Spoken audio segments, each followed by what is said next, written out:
大家好，今集帶大家尋找荒廢嘅學校——知德公立學校。睇片之前記得分享、讚好同埋訂閱啦。呢個係一座空置咗15年嘅小學——知德公立學校。知德公立學校建校於1962年，係香港一所政府津貼全日制中文教學男女小學。校舍位於九龍城東龍道9號，學校佔地2000平方米，樓高4層，共有12間班房，設有露天操場、禮堂、美勞室、音樂室等。全盛時期，上下晝24班開齊，每班人數超過40幾人。自1986年開始改為全日制上課模式。由於收生不足，教育局發出停辦通知，學校於2008年9月停辦至今。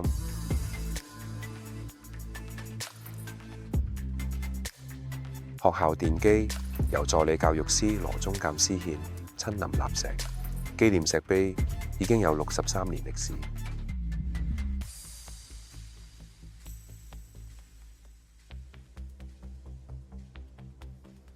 本港缺乏土地建屋，但係原來全港係約有過百間空置校舍，一直吊空晒太陽。以每間校舍佔地0.3公頃推算，涉及土地面積達30公頃，當中大圍美林村同埋大埔大元村分別有小學被殺校之後丟空長達7至11年。兩間屋村嘅校舍均曾經建議改作公屋，但係最終因這種種原因未能夠成事。校舍更慘，被部門當波踢，至今未有長遠用途。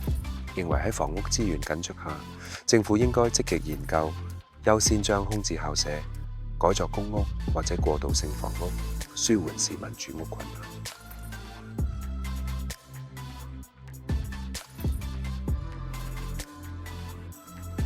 位於黃大仙衙前圍村旁嘅前志德公立學校停辦之後，同樣一直養蚊近10年。有街坊指曾經目睹有吸毒者潛入校舍，擔心成為罪惡溫床，批評政府一邊嗌冇地，一邊嘥晒社會資源。地盤大部分屬祖堂地，改建有一定嘅難度，好浪費。